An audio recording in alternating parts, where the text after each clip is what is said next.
नमस्कार। मुंशी प्रेमचंद की कहानियों की श्रृंखला में मैं आपको अगली कहानी सुनाने जा रहा हूं, वेश्या। बड़ी ही चर्चित कहानी है ये और मुझे पूरी उम्मीद है कि आपको मजा आएगा इसे सुन के। तो आइए शुरू करते हैं। वेश्या। 6 महीने बाद कलकत्ते से घर आने पर दया कृष्ण ने पहला काम जो किया वो अपने प्रिय मित्र सिंगार सिंह से मातम पुरसी करने जाने का। सिंगार के पिता आज 3 महीने हुए स्वर्ग सिधार चुके थे। दया कृष्ण बहुत व्यस्त रहने के कारण उस समय न आ सका था। मातम पुरसी की रस्म पत्र लिखकर अदा कर दी थी, लेकिन ऐसा एक दिन भी नहीं बीता कि सिंगार की याद उसे ना आई हो। अभी वो 2-4 महीने और कलकत्ते रहना चाहता था, क्योंकि वहां उसने जो कारोबार शुरू किया था उसे संगठित रूप में लाने के लिए उसका वहां मौजूद रहना बहुत जरूरी था। और उसके थोड़े दिन की गैरहाजिरी से भी हानि की आशंका थी। किंतु जब सिंगार की स्त्री लीला का परवाना आ पहुंचा तो वो अपने आप को रोक न सका। लीला ने साफ साफ तो कुछ न लिखा था, केवल उसे तुरंत बुलाया था। लेकिन दया कृष्ण को पत्र के शब्दों से कुछ ऐसा अनुमान हुआ कि वहां की परिस्थिति चिंताजनक है और इस अवसर पर उसका वहां पहुंचना जरूरी है। सिंगार संपन्न बाप का बेटा था, बड़ा ही अल्लड़, बड़ा ही जिद्दी, बड़ा ही आराम पसंद। दृढ़ता या लगन उसे छू भी नहीं गई थी। उसकी मां उसके बचपन में ही मर चुकी थी और बाप ने उसके पालने में नियंत्रण की अपेक्षा स्नेह से ज्यादा काम लिया था। उसे कभी दुनिया की हवा नहीं लगने दी। उद्योग भी कोई वस्तु है वो जानता ही न था। उसके महज इशारे पर ही हर चीज सामने आ जाती थी। वो जवान बालक था जिसमें न अपने विचार थे न सिद्धांत। कोई भी आदमी उसे बड़ी आसानी से अपने कपट बाणों का निशाना बना सकता था। मुख्तारों और मुनीमों के दाव पेंच समझना उसके लिए लोहे के चने चबाने जैसा था। उसे किसी ऐसे समझदार और हितैषी मित्र की जरूरत थी जो स्वार्थियों के हथकंडों से उसकी रक्षा करता रहे। दया कृष्ण पर इस घर के बड़े एहसान थे। उस दोस्ती का हक अदा करने के लिए उसका आना आवश्यक था। मुंह हाथ धोकर सिंगार सिंह के घर पर ही भोजन का इरादा करके दया कृष्ण उससे मिलने के लिए चला। 9 बज गए थे। हवा और धूप में गर्मी आने लगी थी। सिंगार सिंह उसकी खबर पाते ही बाहर निकल आया। दया कृष्ण उसे देखकर चौंक पड़ा। लंबे लंबे केशों की जगह उसके सिर पर घुंघराले बाल थे, सिख जैसे। आड़ी मांग निकली हुई, आंखों में न आंसू थे न शोक का कोई दूसरा चिन्ह। हां, चेहरा कुछ उतरा हुआ जरूर था, पर उस पर विलासिता की मुस्कुराहट थी। वो एक महीन रेशमी कुर्ता और मखमली जूते पहने हुए था, मानो किसी महफिल से उठा हुआ आ रहा हो। संवेदना के शब्द दया कृष्ण के ओठों तक आकर निराश लौट गए। वहां बधाई के शब्द ज्यादा अनुकूल प्रतीत हो रहे थे। सिंगार सिंह लपक कर उसके गले से लिपट गया और बोला, तुम खूब आए यार, इधर तुम्हारी बहुत याद आ रही थी। मगर पहले यह बतला दो, वहां का कारोबार बंद करके तो नहीं आए हो ना?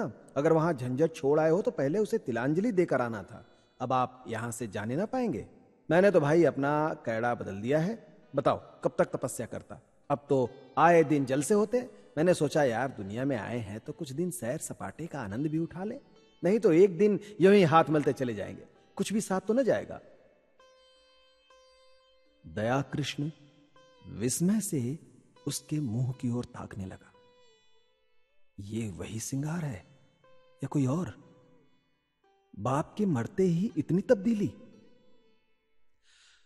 खैर, दोनों मित्र कमरे में गए और सोफे पर बैठे। सरदार साहब के समय में इस कमरे में फर्श और मसनद थी, अलमारी थी।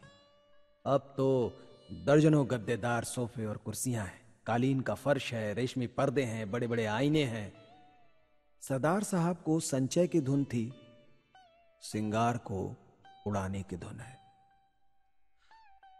सिंगार ने एक सिगार जलाकर कहा, तेरी बहुत याद आती थी यार, तेरी जान की कसम। दया कृष्ण ने शिकवा किया। क्यों झूठ बोलते हो भाई?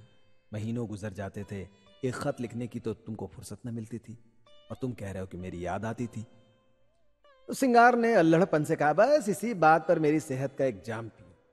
अरे यार, इस जिंदगी में और क्या रखा है? हंसी खेल में जो वक्त कट जाए उसे गनीमत समझो। मैंने तो ये तपस्या त्याग दी। अब तो आए दिन जलसे होते हैं भाई साहब। कभी दोस्तों की दावत है, कभी दरिया की सैर है, कभी गाना बजाना, कभी शराब के दौर। मैंने कहा लाओ कुछ दिन वो बाहर भी देख लूं, हसरत क्यों दिल में रह जाए। अरे भाई, आदमी संसार में कुछ भोगने के लिए आता है ना, यही तो जिंदगी के मजे हैं। जिसने ये मजे नहीं चखे उसका जीना वृथा। बस दोस्तों की मजलिसें हैं, बगल में माशूक है और हाथ में प्याला, इसके सिवा और कुछ नहीं चाहिए। उसने अलमारी खोलकर एक बोतल निकाली और 2 गिलास में शराब डालकर, ये मेरी सेहत का जाम है, इनकार न करना, मैं तुम्हारे सेहत का जाम पीता हूं। दया कृष्ण को कभी शराब पीने का अवसर न मिला था। वो इतना धर्मात्मा तो था नहीं कि शराब पीना पाप समझता। हां, उसे दुर्व्यसन समझता था। गंध ही है, उसका जी मितलाने लगा। उसे भय हुआ कि वो शराब का घूंट चाहे मुंह में ले ले, उसे कंठ के नीचे नहीं उतार सकता। उसने प्याले को शिष्टाचार के तौर पर हाथ में ले लिया, फिर उसे ज्यों का त्यों मेज पर रखकर बोला, अब तुम जानते हो मैंने कभी नहीं पी है, इस समय मुझे क्षमा करो। 10-5 दिन में ये फन भी सीख जाऊंगा। मगर ये तो बताओ, अपना कारोबार भी कुछ देखते हो या बस इसी में पड़े रहते हो? सिंगार ने अरुचि से मुंह बनाकर कहा, ओहो, क्या जिक्र तुमने भी छेड़ दिया यार। कारोबार के पीछे इस छोटी सी जिंदगी को तबाह नहीं कर सकता। न कोई साथ लाया है, न कोई साथ ले जाएगा। पापा ने मर कर धन संचय किया है, क्या हाथ लगा है? 50 तक पहुंचते पहुंचते चल बसे। उनकी आत्मा अब भी संसार के सुखों के लिए तरस रही होगी। धन छोड़कर मरने से फाके मस्त रहना कहीं अच्छा है। धन की चिंता तो नहीं सताती, पर हाय हाय तो नहीं होती कि मेरे बाद क्या होगा। तुमने गिलास मेज पर क्यों रख दिया? अरे जरा पियो भाई, हैं, आंखें खुल जाएंगी, दिल हरा हो जाएगा। और लोग सोडा और बर्फ मिलाते हैं, मैं तो खालिस पीता हूं। इच्छा हो तो तुम्हारे लिए भी बर्फ मंगाऊं? दया कृष्ण ने फिर से क्षमा मांगी, मगर सिंगार गिलास पर गिलास पीता गया। उसकी आंखें लाल लाल निकल आईं, ऊल जुलूल बकने लगा, खूब ढींगे मारी, फिर बेसुरे राग में एक बाजारू गीत गाने लगा। अंत में उसी कुर्सी पर पड़ा पड़ा बेसुध हो गया। सहसा पीछे का पर्दा हटा और लीला ने उसे इशारे से बुलाया। दया कृष्ण की धमनियों में शतगुण वेग से रक्त दौड़ने लगा। उसकी संकोच में भीरू प्रकृति भीतर से जितनी ही रूपासक्त थी, बाहर से उतनी ही विरक्त।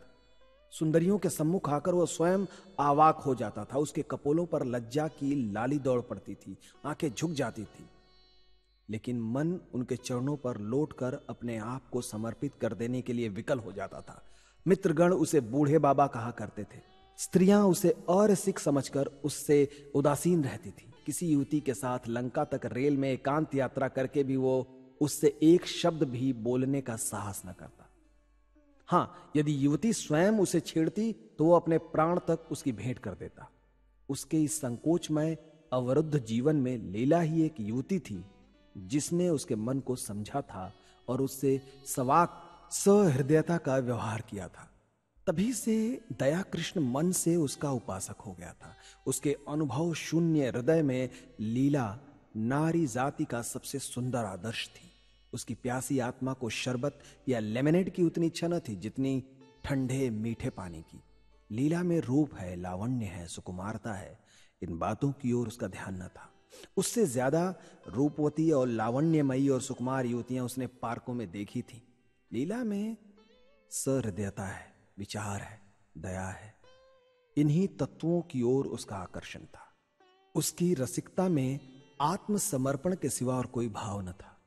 लीला के किसी आदेश का पालन करना उसकी सबसे बड़ी कामना थी।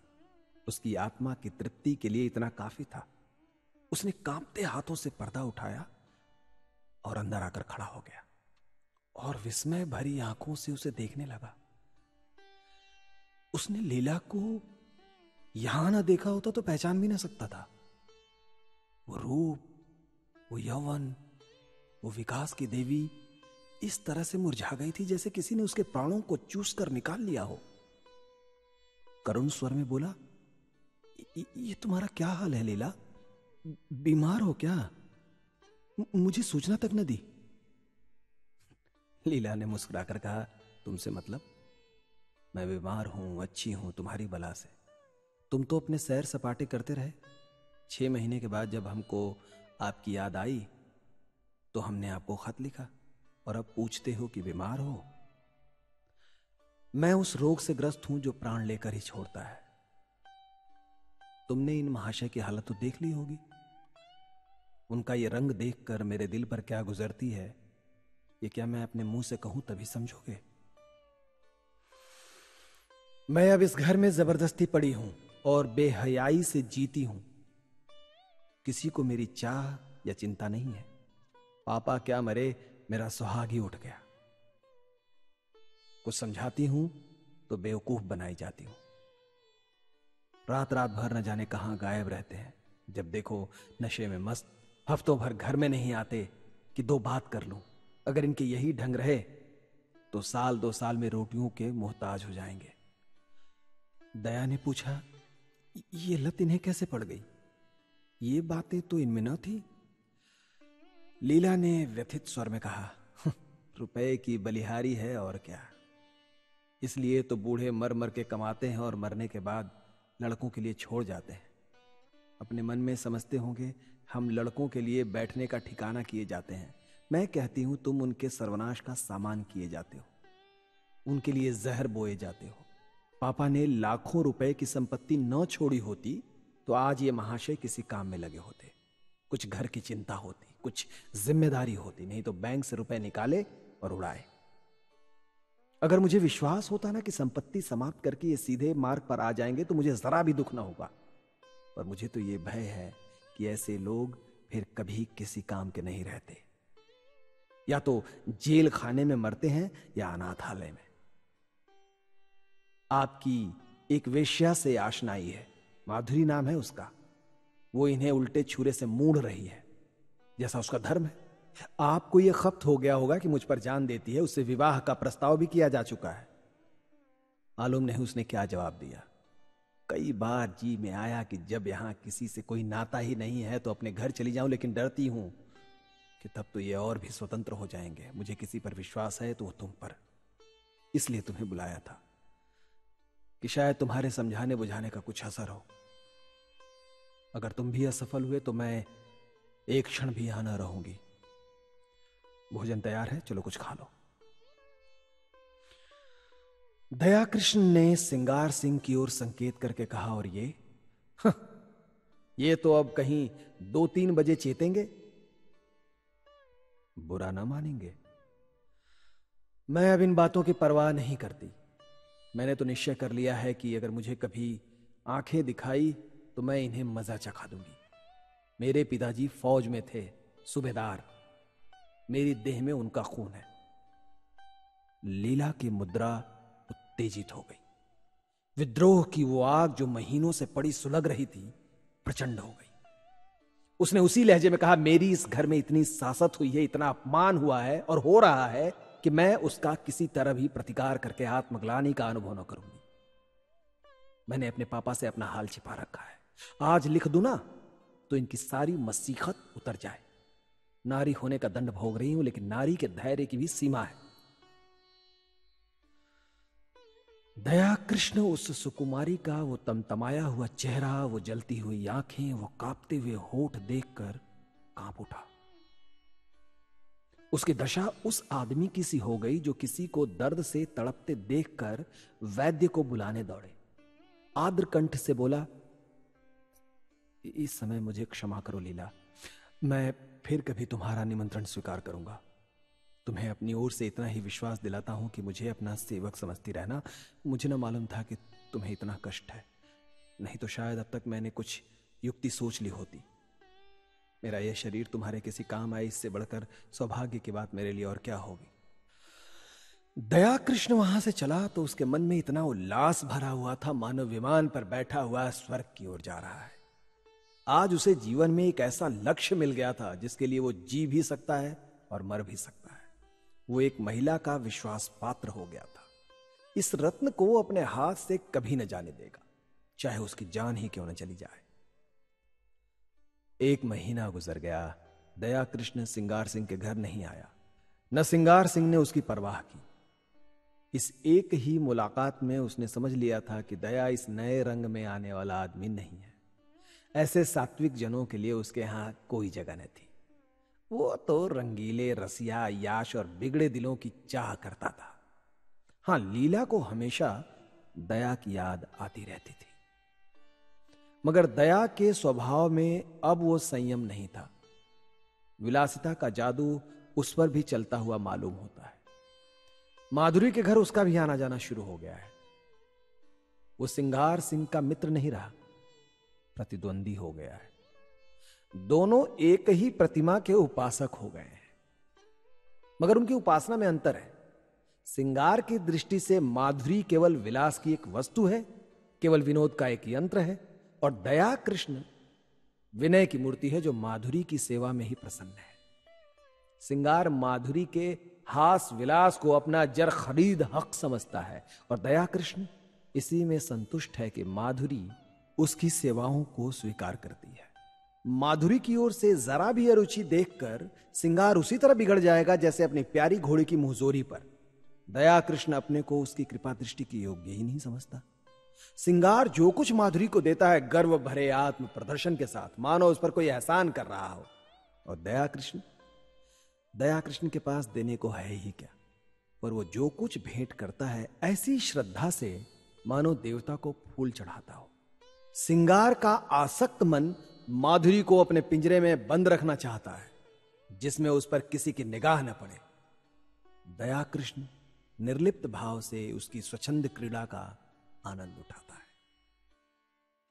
माधुरी को अब तक जितने आदमियों से साबिक पड़ा था, वे सब सिंगार सिंह की भांति कामुकी, ईर्ष्यालु, दंभी और कोमल भावों से शून्य थे, रूप को भोगने की वस्तु समझने वाले। दया कृष्ण उन सबसे अलग था, सहृदय, भद्र और सेवाशील, मानो उस पर अपनी आत्मा को समर्पण कर देना चाहता हो। माधुरी को अब अपने जीवन में कोई ऐसा पदार्थ मिल गया है जिसे वो बड़ी एहतियात से संभाल कर रखना चाहती है। जड़ाऊ गहने अब उसकी आंखों में उतने मूल्यवान नहीं रहे जितनी ये फकीर की दी हुई तावीज। जड़ाऊ गहने हमेशा मिलेंगे, ये तावीज खो गई ना तो फिर शायद ही कभी हाथ आए। जड़ाऊ गहने केवल उसकी विलास प्रवृत्ति को उत्तेजित करते हैं, पर इस तावीज में कोई ऐसी शक्ति है जो न जाने कैसे उसमें सदनुराग और परिष्कार भावना को जगाती है। दया कृष्ण कभी प्रेम प्रदर्शन नहीं करता, अपनी विरह व्यथा के राग नहीं अलापता, पर माधुरी को उस पर पूरा विश्वास है। सिंगार सिंह के प्रलाप में उसे बनावट और दिखावे का आभास होता है। वो चाहती है कि जल्द यहां से टले, लेकिन दया कृष्ण के संयत भाषण में उसे गहराई तथा गंभीर्य और गुरुत्व का आभास होता है। औरों की वो प्रेमिका है, लेकिन दया कृष्ण की आशिक, जिसके कदमों की आहट पाकर उसके अंदर एक तूफान उठने लगता है, उसके जीवन की एक नई अनुभूति। अब तक वो दूसरों के भोग की वस्तु थी, अब कम से कम एक प्राणी की दृष्टि में वो आदर और प्रेम की वस्तु है। सिंगार सिंह को जब से दया कृष्ण के इस प्रेमाभिनय की सूचना मिली है, वो उसके खून का प्यासा हो गया है। ईर्ष्याग्नि से फूका जा रहा है। उसने दया कृष्ण के पीछे कई शोहदे लगा रखे हैं कि वो उसे जहां पाए उसका काम तमाम कर दे। वो खुद पिस्तौल लिए उसकी टोह में रहता है। दया कृष्ण इस खतरे को समझता है, जानता है। अपने नियत समय पर माधुरी के पास बिना नागा आ जाता है। मालूम होता है उसे अपनी जान का कुछ भी मोह नहीं। शोहदे उसे देखकर क्यों कतरा जाते हैं, मौका पाकर भी क्यों उसे वार नहीं करते, इसका रहस्य वो कभी समझ ही नहीं पाया। एक दिन माधुरी ने उससे कहा, कृष्ण जी तुम यहां ना आया करो। तुम्हें तो पता नहीं है, पर यहां तुम्हारे 20 दुश्मन हैं। मैं डरती हूं कि किसी दिन कोई बात ना हो जाए। शिशिर की तुषार मंडित संध्या थी। माधुरी एक कश्मीरी शॉल ओढ़े अंगीठी के सामने बैठी हुई थी। कमरे में बिजली का रजत प्रकाश फैला हुआ था। दया कृष्ण ने देखा माधुरी की आंखें सजल हो गई हैं और वो मुंह फेर कर उन्हें दया कृष्ण से छिपाने की चेष्टा कर रही है। प्रदर्शन और सुखभोग करने वाली रमणी क्यों इतना संकोच कर रही है, ये उसका अनाड़ी मन न समझ सका। हां, माधुरी के गोरे प्रसन्न संकोचहीन मुख पर लज्जा मिश्रित मधुरिमा की ऐसी छटा उसने कभी न देखी थी। आज उसने उस मुख पर कुलवधू की भीरू आकांक्षा और दृढ़ वात्सल्य देखा और उसके अभिनय में सत्य का उदय हो गया। उसने स्थिर भाव से जवाब दिया, मैं तो किसी की बुराई नहीं करता, मुझसे किसी को क्या वैर हो सकता है। मैं यहां किसी का बाधक नहीं, किसी का विरोधी नहीं। दाता के द्वार पर सभी भिक्षुक आते हैं, अपना अपना भाग्य है, किसी को एक चुटकी मिलती है, किसी को पूरा थाल। कोई क्यों किसी से जले, अगर किसी पर तुम्हारी विशेष कृपा है तो मैं उसे भाग्यशाली समझकर उसका आदर करूंगा, जलूं क्यों। माधुरी ने स्नेह कातर स्वर में कहा, जी नहीं, आप कल से ना आया कीजिए। दया कृष्ण मुस्कुराकर बोला, तुम मुझे यहां आने से नहीं रोक सकती। भिक्षुक को तुम दुत्कार सकती हो, द्वार पर आने से नहीं रोक सकती। माधुरी स्नेह की आंखों से उसे देखने लगी, फिर बोली, क्या सभी आदमी तुम्हारी तरह निष्कपट होते हैं क्या? तो फिर मैं क्या करूं? यहां ना आया करो, ये मेरे बस की बात नहीं। माधुरी एक क्षण तक विचार करके बोली, एक बात कहूं, मानोगे? चलो हम तुम किसी दूसरे नगर की राह लें, केवल इसलिए कि कुछ लोग मुझसे खार खाते हैं। खार नहीं खाते, तुम्हारी जान के ग्राहक हैं। दया कृष्ण उसी अविचलित भाव से बोला, जिस दिन प्रेम का यह पुरस्कार मिलेगा वो मेरे जीवन का नया दिन होगा माधुरी। इससे अच्छी मृत्यु और क्या हो सकती है, जब मैं तुमसे पृथक न रहकर तुम्हारे मन में तुम्हारी स्मृति में रहूंगा। माधुरी ने कोमल हाथ से उसके गाल पर थपकी दी, उसकी आंखें भर आई। इन शब्दों में जो प्यार भरा हुआ था वो जैसे पिचकारी की धार की तरह उसके हृदय में समा गया। ऐसी विकल वेदना, ऐसा नशा, इसे वो क्या कहे। उसने करुण स्वर में कहा, ऐसी बातें ना किया करो कृष्ण, नहीं तो मैं सच में कहती हूं एक दिन जहर खाकर तुम्हारे चरणों में सो जाऊंगी। तुम्हारे इन्हीं शब्दों में न जाने क्या जादू था कि मैं जैसे फूंक उठी हूं। अब आप खुदा के लिए यहां ना आया कीजिए, नहीं तो देख लेना मैं एक दिन प्राण दे दूंगी। तुम क्या जानो हत्यारा सिंगार किस बुरी तरह तुम्हारे पीछे पड़ा हुआ है। मैं उसके शोहदों के खुशामद करते करते हार गई। कितना कहती हूं दया कृष्ण से मेरा कोई संबंध नहीं, उसके सामने तुम्हारी निंदा करती हूं, कितना कोसती हूं, लेकिन उस निर्दयी को मुझ पर विश्वास नहीं आता। तुम्हारे लिए मैंने इन गुंडों की कितनी मिन्नतें की हैं, उनके हाथ कितना अपमान सहा है, वो तुमसे न कह सकती हूं। जिनका मुंह देखना भी मैं अपनी शान के खिलाफ समझती हूं, उनके पैरों पर पड़ी रहती हूं, लेकिन ये कुत्ते हड्डियों के टुकड़े पाकर और भी शोर करने लग जाते हैं। मैं अब उनसे तंग आ गई हूं और तुमसे हाथ जोड़कर कहती हूं कि यहां से किसी ऐसी जगह चले चलो जहां हमें कोई न जानता हो। हम वहां शांति के साथ पड़े रहेंगे। मैं तुम्हारे साथ सब कुछ झेलने को तैयार हूं। आज इसका निश्चय कराए बिना मैं तुम्हें न जाने दूंगी। मैं जानती हूं तुम्हें मुझ पर विश्वास नहीं है, तुम्हें संदेह है कि मैं तुम्हारे साथ कपट करूंगी। दया कृष्ण ने टोका, नहीं माधुरी, तुम मेरे साथ अन्याय कर ही नहीं सकती। मेरे मन में कभी ऐसा संदेह नहीं आया। पहले ही दिन मुझे न जाने क्यों ऐसा प्रतीत हुआ कि तुम अपनी और बहनों से पृथक हो।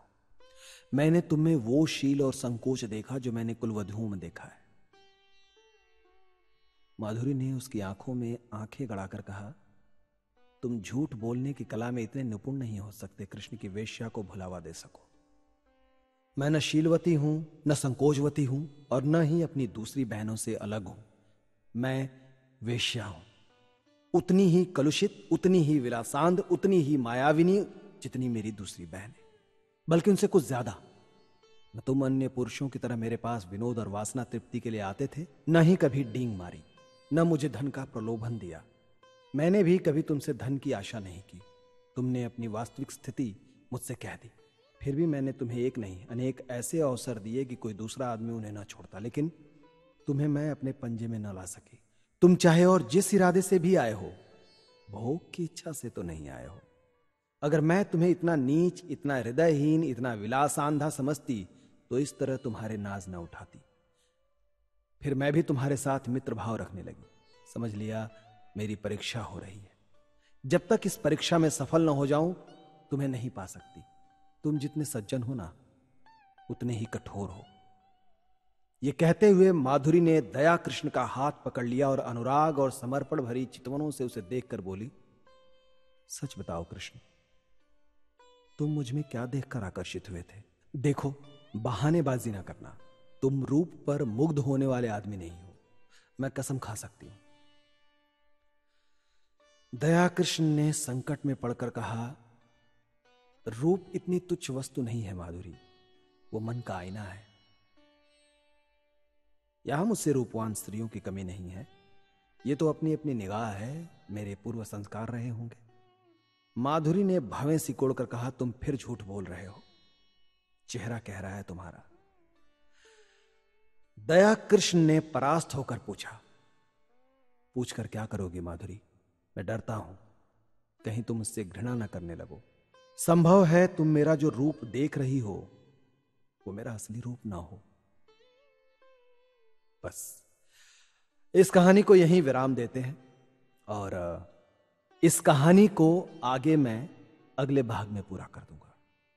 तब तक के लिए हमारा चैनल देखिए, इसे सब्सक्राइब करिए और लोगों को सजेस्ट करिए कि वो भी हमारा चैनल सुने, सब्सक्राइब करें और अगर उन्हें लगता है कि कोई गलती है तो अपना सुझाव दें, हमारा सहयोग करें। मिलते हैं अगले भाग में।